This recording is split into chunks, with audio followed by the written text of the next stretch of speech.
Hi friends, ಇವತ್ತು ಮನೆಯಲ್ಲಿ ದಿಲ್ ಪಸಂದ್ ಅಥವಾ ದಿಲ್ ಖುಷ್ ಅಂತ ಹೇಳ್ತಾರಲ್ಲ, ಅದನ್ನು ಹೇಗೆ ಮಾಡೋದು ಅಂತ ನೋಡೋಣ. ಓವನ್ ಇಲ್ದಲೆ ಕುಕ್ಕರಲ್ಲೇ ಕೇಕ್ ಮಾಡೋ ಥರನೇ ಪ್ರೀ ಹೀಟ್ ಮಾಡಿಕೊಂಡು ಕುಕ್ಕರ್ನ ದಿಲ್ ಖುಷ್ನ ಹೇಗೆ ಮಾಡೋದು ಅಂತ ನೋಡೋಣ. ಮೊದಲು 2 ಬೌಲ್ ಮೈದಾ ಹಿಟ್ಟು ತೊಗೊಂಡಿದ್ದೀನಿ. ಅದಕ್ಕೆ 1 ಪೌಡರ್ ಬೇಕಿಂಗ್ ಪೌಡರ್ ಹಾಕಿದ್ದೀನಿ, 1 ಸ್ಪೂನು. ಮತ್ತು ಒಂದು ಸ್ವಲ್ಪ ಉಪ್ಪು ಹಾಕ್ಬಿಟ್ಟು ಅರ್ಧ ಬೌಲು ಕಾಯಿಸ್ಕೊಂಡಿರುವಂಥ ಎಣ್ಣೆ ಅಥವಾ ತುಪ್ಪ ಹಾಕ್ಕೊಬೋದು. ನಾನು ಎಣ್ಣೆ ಹಾಕ್ಕೊಂಡಿದ್ದೀನಿ. ಈ ರೀತಿ ನೀಟಾಗಿ ಫಸ್ಟ್ ಮಿಕ್ಸ್ ಮಾಡಿಕೊಂಡು ಸ್ವಲ್ಪನೇ ನೀರು ಹಾಕ್ಕೊಂಡು ಅದನ್ನು ಚಪಾತಿ ಹಿಟ್ಟು ಕಲಿಸ್ಕೊತೀವಲ್ಲ ಅದೇ ರೀತಿ ಅದನ್ನು ಕಲಿಸ್ಕೊಬೇಕು. ಫಸ್ಟು 15 ಮಿನಿಟ್ಸ್ ಇದನ್ನು ಕಲಸಿ ಹಾಗೆ ಬಿಡಬೇಕು. ಅದಾದಮೇಲೆ ನಾವು ಇದಕ್ಕೆ ಒಳಗಡೆ ಹಾಕುವಂಥ ಮಿಕ್ಸರ್ನ ರೆಡಿ ಮಾಡ್ಕೊಬೇಕು, ಮಿಕ್ಸ್ ಮಾಡ್ಕೊಂಡು ಇಟ್ಕೊಬೇಕು.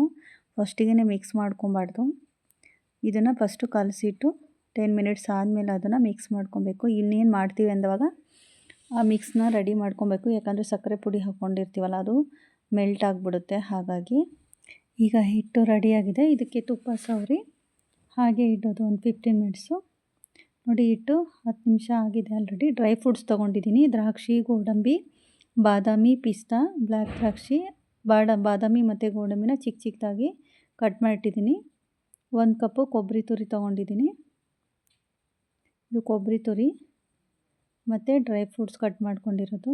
ಮತ್ತು ಟೂಟಿ ಫ್ರೂಟಿ 1 ಬೌಲ್, ಅದು ತುಂಬ ಜಾಸ್ತಿನೇ ತೊಗೊಬೇಕು. ಇದಕ್ಕೆ ಅಂಗಡಿಯಲ್ಲಿ ಸಿಗುತ್ತೆ. ಸಕ್ಕರೆ ಪುಡಿ 1 ಕಪ್ಪು ಫುಲ್ಲು ಸಕ್ಕರೆ ಪುಡಿ. ಇದನ್ನು ಫಸ್ಟಿಗೆ ಮಿಕ್ಸಿ ಮಾಡಿ ಇಟ್ಕೊಬೇಕು. 1 ಕಪ್ಪು 1 ಬೌಲಷ್ಟು ಪೂರ್ತಿ ಸಕ್ಕರೆ ಪುಡಿ. ಇದಕ್ಕೆ ಏಲಕ್ಕಿ ಹಾಕಿ ಪೌಡ್ರ್ ಮಾಡಿ ಇಟ್ಕೊಂಡಿದ್ದೀನಿ ಸಕ್ಕರೆ ಜೊತೆ. 1 ಏಲಕ್ಕಿ ಹಾಕ್ಬಿಟ್ಟು ಸ್ಮೆಲ್ ಚೆನ್ನಾಗಿರುತ್ತೆ, ಸ್ವೀಟಾಗಿರೋದ್ರಿಂದ. ಮತ್ತು ಸ್ವಲ್ಪ ಲಾಸ್ಟಿಗೆ ತುಪ್ಪ ಫಸ್ಟ್ ಮಿಕ್ಸ್ ಮಾಡ್ಕೊಬೇಕು. ಅದಾದಮೇಲೆ ಒಂದು ಅರ್ಧ ಸ್ಪೂನಷ್ಟೇ ತುಪ್ಪ ಹಾಕಿಬಿಟ್ಟು ನೀಟಾಗಿ ಕಲಿಸ್ಕೊಬೇಕು. ಇನ್ನೇನು ಮಾಡ್ತೀವಿ ಅಂದಾಗ ಇದನ್ನು ಮಿಕ್ಸ್ ಮಾಡ್ಕೊಬೇಕು. ಇದನ್ನೆಲ್ಲ ಫಸ್ಟಿಗೆ ರೆಡಿ ಮಾಡ್ಕೊಬೇಕು. ಡ್ರೈ ಫ್ರೂಟ್ಸ್ ಇದ್ದರೆ ಹಾಕ್ಬೋದು, ಇಲ್ಲಾಂದರೆ ಟೂಟಿ ಫ್ರೂಟಿನೇ ಸಾಕಾಗುತ್ತೆ ಇದಕ್ಕೆ. ಆದರೆ ತುಂಬ ಹಾಕಬೇಕಾಗುತ್ತೆ ಇದಕ್ಕೆ ದಿಲ್ ಖುಷ್ಗೆ. ನೋಡಿ, ಹಿಟ್ಟನ್ನು ಈ ರೀತಿ ನೀಟಾಗಿ ಚಪಾತಿ ಥರ ಉತ್ಕೊಂಡು ಅದ್ರ ಮಧ್ಯದಲ್ಲಿ ಸುತ್ತಲೂ ತುಪ್ಪ ಸವರಿ ಮತ್ತು ಹಿಟ್ಟು ಉದುರಿಸಿ ರೋಲ್ ಮಾಡಿ ಮತ್ತೆ ಚಪಾತಿ ಥರ ಒಂದು 2 ಸಲ ಈ ರೀತಿ ಮಾಡಿದರೆ ಅದು ಪದರವಾಗಿ ಬರುತ್ತೆ ದಿಲ್ ಪಸಂದು. ಸೊ ಹಾಗಾಗಿ ಈ ರೀತಿ ಮಾಡೋದು.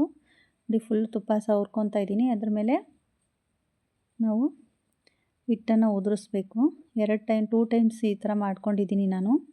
ಇದಕ್ಕೂ ಮುಂಚೆ ನಾವು ಈ ರೀತಿ ಮಾಡುವಾಗ ನಾವು ಕುಕ್ಕರ್ನ ಆಲ್ರೆಡಿ ಸ್ಟವ್ ಮೇಲೆ ಇಟ್ಟಿರಬೇಕು. ವಿಶಿಲು ಮತ್ತು ಬೆಲ್ಟನ್ನು ತೆಗೆದುಬಿಟ್ಟು ನಾವು ಇಟ್ಟಿರಬೇಕು ಕುಕ್ಕರಲ್ಲಿ. ಕುಕ್ಕರ್ ಪ್ರೀ ಹೀಟ್ ಆಗ್ತಾ ಇರಬೇಕು. ಆವಾಗ ನಾವು ಇದನ್ನು ಇದಷ್ಟು ಮಾಡೋ ಅಷ್ಟೊತ್ತಿಗೆ ಅದು ಕುಕ್ಕರ್ ಹೀಟ್ ಆಗುತ್ತೆ. ಪ್ಲೇಟ್ ಇಟ್ಟಿರಬೇಕು. ಮತ್ತು ನಾವು ಇದನ್ನು ಇಡಲಿಕ್ಕೆ ಒಂದು ನೀಟಾಗಿ ಅಗಲವಾದಂಥ ಒಂದು ಪಾತ್ರೆ ಕೂಡ ರೆಡಿ ಮಾಡ್ಕೊಂಡಿರಬೇಕು. ಯಾಕಂದರೆ ಸಕ್ಕರೆ ಕಲಸಿರ್ತೀವಲ್ಲ, ಮಿಕ್ಸ್ ಮಾಡ್ತೀವಲ್ಲ, ಅದು ಮೆಲ್ಟ್ ಆಗುತ್ತೆ. ಸೊ ಹಾಗಾಗಿ ಎಲ್ಲನೂ ರೆಡಿಯಾಗಿ ಇಟ್ಕೊಂಡಿರಬೇಕು. ಕುಕ್ಕರು ಆಲ್ರೆಡಿ ಪ್ರೀ ಹೀಟ್ ಆಗ್ತಾ ಇರುತ್ತೆ. 2 ಟೈಮ್ ಈ ಥರ ಮಾಡಿಕೊಂಡು ಮಧ್ಯದಲ್ಲಿ ಈ ಮಿಕ್ಸ್ನ ಪೂರ್ತಿ ಹಾಕ್ಕೊಂಡು, ನಿಮಗೆ ಫೋಲ್ಡ್ ಮಾಡೋಕ್ಕಾಗಲಿಲ್ಲ ಅಂದರೆ 2 ಮಾಡಿಕೊಂಡು ಒಂದು ಮೇಲ್ಗಡೆ ಒಂದು ಕೆಳಗಡೆ ಹಾಕಿ ಸುತ್ತಲೂ ಕೂಡ ಫೋಲ್ಡ್ ಮಾಡ್ಕೊಬೋದು. ನಾನು ಒಂದರಲ್ಲೇ ಮಾಡ್ತಾಯಿದ್ದೀನಿ. ತುಂಬ ತೆಳ್ಳಗೆ ಮಾಡ್ಕೊಬಾರ್ದು ಇದನ್ನು. ಚಪಾತಿನ ಸ್ವಲ್ಪ ಮೀಡಿಯಮಲ್ಲಿ ಲಟ್ಟಿಸ್ಕೊಬೇಕು ಹಿಟ್ಟನ್ನು. ಚಪಾತಿಗಿಂತ ಸ್ವಲ್ಪ ದಪ್ಪ ಇರಬೇಕಿದು.